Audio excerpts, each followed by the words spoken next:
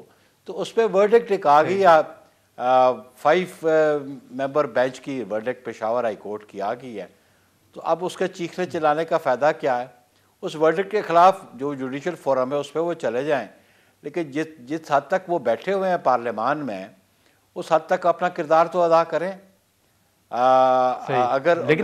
لیکن بخاری صاحب بطور سر آپ سینئر قانون دان بھی ہیں، آپ بتائیے گا کہ کیا یہ جو سیٹیں دوسری جماعتوں کو دی گئی ہیں پھر یہ ممکن تھا کہ دوسری جماعتوں کو دینے کی بجائے وہ خالی رکھی جاتی، کسی کو نہیں دی جاتی؟ نہیں وہ تو رول انڈر دی رولز انہوں نے دی ہیں. اگر قانونی نہیں ملتی تو پھر 5 ممبر ججز جو پشاور ہائی کورٹ کے ہیں وہ اس پہ ورڈکٹ دے دیتے نا. قانون کے مطابق فیصلے آپ نے اور میں نے تو نہیں کرنے, ہم نے ایک موقف رکھنا ہے. فیصلہ کس نے کرنا ہے؟ جن کے پاس اختیار ہے فیصلہ کرنے کا, جوڈیشری کے پاس ہے. اور یہ پشاور ہائی کورٹ جوڈیشری, اس کو آپ جوڈیشری نہیں سمجھتے؟ نہیں تو بخاری صاحب اب جو سنی اتحاد کونسل بخاری صاحب موجود ہے ایوان کے اندر, کیا پھر اگر وہ انڈیپینڈنٹ ہیں تو کیا ان کو پارلیمانی لیڈر بھی نہیں مل سکتا, اور چیئرمین پبلک اکاؤنٹس کمیٹی کی جو چیئرمین شپ ہے وہ بھی ان کو نہیں مل سکتی رولز کے مطابق؟ دیکھیں وہ جو ہے نا لیڈر آف اپوزیشن یہ نہیں کہتا کہ کسی جماعت کو ملے گا. لیڈر آف اپوزیشن کے لیے رولز یہ ہیں کہ جس ممبر کے پاس اکثریت ہوگی اپوزیشن کی وہ لیڈر آف اپوزیشن ہوگا. Got my point? وہاں پہ جماعت کی بات نہیں ہے. سنی اتحاد کونسل اور پی ٹی آئی کے پاس موجود ہیں سر. دیکھیں وہ لکھ کے تو دے نا. سنی اتحاد کونسل جو ہے وہ پارلیمان کے اندر موجود ہی نہیں ہے. اس لیے موجود نہیں ہے کہ اس نے الیکشن سنی اتحاد کونسل کے پلیٹ فارم سے لڑا ہی نہیں ہے. اس کی مطلب ہے کہ سر وہ پارلیمانی لیڈر بھی نہیں مل سکتا بخاری صاحب؟ دیکھیں بات بڑی سیدھی سی ہے, آپ خود سمجھیں کہ جس جماعت کا سربراہ اس جماعت کے ٹکٹ پہ یا اس جماعت کے طور پہ الیکشن نہیں لڑتا تو وہ پارلیمان میں کیسے موجود ہوگی؟ بہرحال اگر وہ اگریوڈ ہیں پشاور ہائی کورٹ کے فیصلے سے تو پھر سپریم کورٹ میں چلے جائیں, وہ کہہ رہے ہیں ہم جا رہے ہیں. ٹل سچ ٹائم ان کے حق پہ فیصلہ نہیں آتا تو وہ فیصلہ جو پشاور ہائی کورٹ کا ہے وہ قابل عمل ہے اور اس پہ عمل درآمد ہونا چاہیے. اس کے مطابق ان کو پارلیمان میں بیٹھنا چاہیے اور اپنا کردار ادا کرنا چاہیے. تو ابھی سر یہ جو اراکین موجود ہیں, ہم ان کو سنی اتحاد کونسل آپ کے مطابق موجود نہیں ہے, تو اس کا مطلب ہے کہ پارلیمانی جماعت ان کی کوئی بھی نہیں ہے اور پارلیمانی لیڈر بھی ان کا نہیں ملے گا. اسپیکر نے تو اٹارنی جنرل سے رائے مانگی ہے, لیکن آپ کی رائے یہی ہے کہ کیونکہ وہ موجود ہی نہیں ہے پارلیمانی جماعت تو پارلیمانی لیڈر بھی نہیں ملے گا؟ دیکھیں پارلیمانی لیڈر کی تب بات, اب کوئی جماعت اگر وہ بنا لے تو وہ انٹیمیٹ کریں ان کو. اچھا ٹھیک ہے. لیکن بخاری صاحب اسی کے ساتھ ساتھ اب جو سینٹ الیکشن ہونے جا رہے ہیں, سینٹ کے بعد چیئرمین سینٹ کا الیکشن بھی ہونا ہے. آفیشلی تو ابھی تک پیپلز پارٹی کی جانب سے اناؤنسمنٹ نہیں ہوئی کہ گیلانی صاحب ہی چیئرمین کے امیدوار ہیں, لیکن کہا یہی جا رہا ہے کہ گیلانی صاحب ہوں گے. تو اب نمبر گیم ماضی میں بھی آپ کے پاس تھا, لیکن 2 سرپرائزز جو ہیں وہ مل چکے ہیں سینٹ کے اندر. اس مرتبہ بھی سر آپ دیکھ رہے ہیں کہ نمبر گیم ہونے کے باوجود کوئی سرپرائز مل سکتا ہے؟ دیکھیں میں تو کوئی پروڈکشن نہیں کرتا, نہ اسپیکولیٹ کرتا ہوں. ہمارے پاس کمپلیٹ میجورٹی اگر ہوگی تو انشاءاللہ ہمارا چیئرمین ہوگا, اور اس کو مینیج کرنے کی ضرورت ہے. آپ کو جو فورسز یا پولیٹیکل پارٹیز وہاں موجود ہیں ان کو اپروچ کرنے کی ضرورت ہے. پاکستان پیپلز پارٹی کے جتنے ریٹائر ہو رہے ہیں آلموسٹ اتنے ہی ہمارے واپس آ سکیں گے سینیٹرز, اور ہماری اسٹرینتھ بھی ان بٹوین 20-22 ہو جائے گی. زیادہ بھی ہو سکتی ہے, لیکن تھوڑی زیادہ بھی ہو سکتی ہے, ان بٹوین 20-25 بھی ہو سکتی ہے. ہمیں بلوچستان سے ہمیں سیٹس مل جائیں گی. تو اس لیے ہم سمجھتے ہیں کہ باقی این کو بھی ہیں, تو جس کے پاس 50+ سینیٹرز ہوں گے چیئرمین تو اسی کا ہوگا. اور یہ سیکرٹ بیلٹ بھی ہے, سیکرٹ بیلٹ بھی ہے. اب اس پہ لیے ہم لاسٹ ٹائم بھی ہم پر امید تھے, اس دفعہ بھی ہم پر امید ہے. سرپرائزز کا بارے میں تو کچھ کہہ نہیں سکتا کہ کیا سرپرائز ہو سکتا ہے. ٹھیک ہے بخاری صاحب, بہت شکریہ سر, آپ نے ٹائم نکالا. ناظرین, نیئر حسین بخاری صاحب کو آپ نے سنی. یہاں پر ہم ایک شارٹ بریک لیں گے اور بریک کے بعد نون لیگ کے رہنما شیخ روہیل اصغر صاحب ہمیں جوائن کریں گے. پروگرام میں دوبارہ خوش آمدید. ناظرین, نیئر بخاری صاحب کی گفتگو آپ نے سنی. اس وقت جو مسلم لیگ نون کی حکومت اب مشکل فیصلے کرنے جا رہی ہے, اسی معاملے پر ہم بات کریں گے. شیخ روہیل اصغر صاحب ہمارے ساتھ موجود ہیں. بہت شکریہ شیخ صاحب. اب حکومت نے IMF کے ساتھ جو معاہدہ کرنے جا رہی ہے تقریباً وہ حتمی شکل دی جا چکی ہے. اب نجکاری کی باتیں بھی ہو رہی ہیں. آپ کیا دیکھ رہے ہیں سر کہ کیا کوئی موجودہ حکومت عوام کو ریلیف دے سکے گی؟ کوئی ایسا امکان آپ کو نظر آ رہا ہے, یا مزید مہنگائی جو ہے وہ بڑھتے ہوئے آپ دیکھ رہے ہیں؟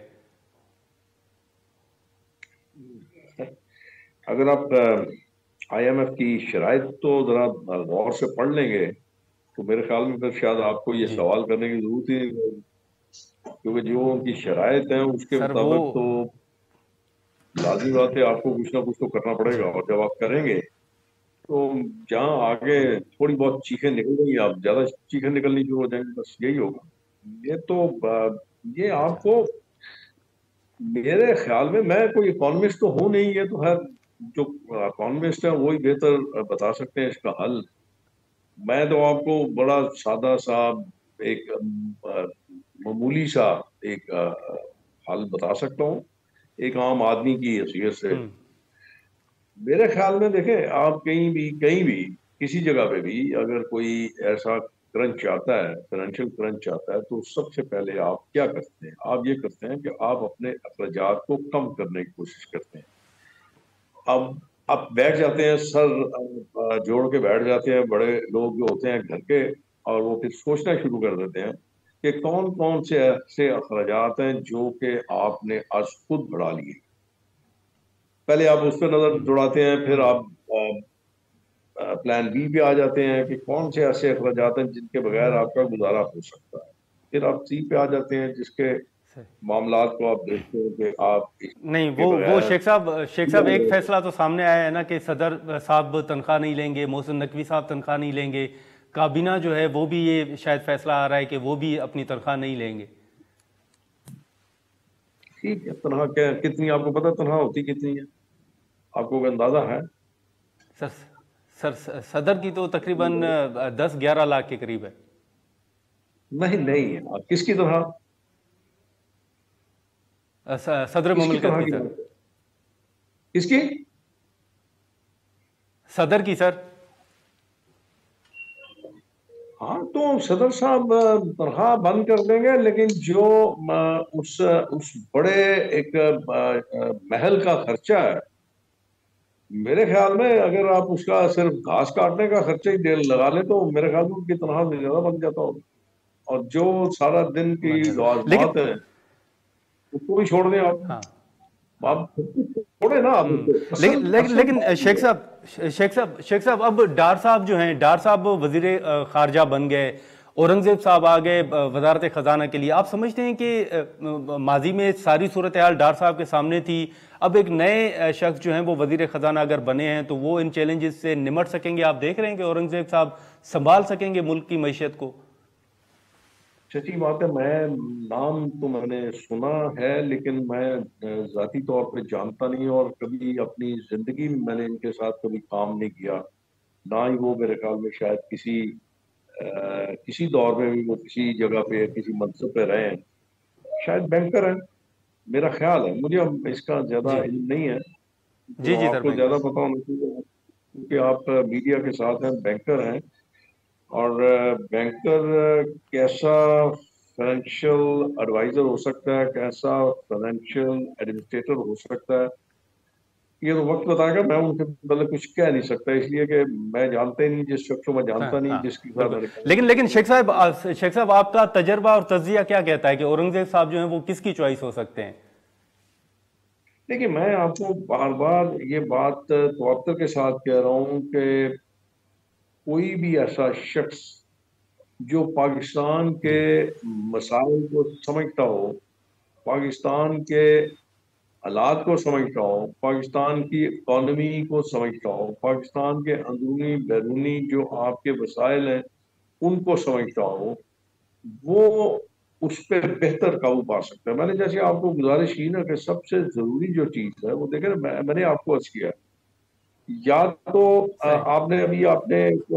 آپ نے اپنے بیان میں بھی ارشاد فرمایا کہ صدر صاحب نے اپنی تنخواہ لینی چھوڑ دی ہے، وہ 11 لاکھ بنتی ہے. ذرا مجھے آپ کسی وقت، آج نہیں، آج تو آپ کے پاس وہ اعداد و شمار نہیں ہوں گے، لیکن آپ مجھے وہ ذرا صدر اوان صدر کا جو بجٹ ہے وہ مجھے ذرا بتا دیجئے کتنا ہے. یا اسی طرح اور بھی جتنے ہیں، مطلب یہ کہہ دینا کہ میں بحیثیت ایم این اے اگر میں اپنی روٹی آج کھا سکتا ہوں تو میں کل بھی اپنی روٹی اپنے پلے سے کھا سکتا ہوں. تو تنخواہ گیا آپ کی 1,60,000. 1,60,000 آپ چھوڑ دیں گے تو صحیح. باقی جو لوازمات ہیں، جو آپ کے ٹی اے ڈی اے ہے، ٹریولنگ الاؤنس، ڈیلی الاؤنس ہے، جو آپ کے کمیٹی کے الاؤنسز ہیں، یا تو پھر آپ سب کچھ چھوڑ دیں. آپ اس کو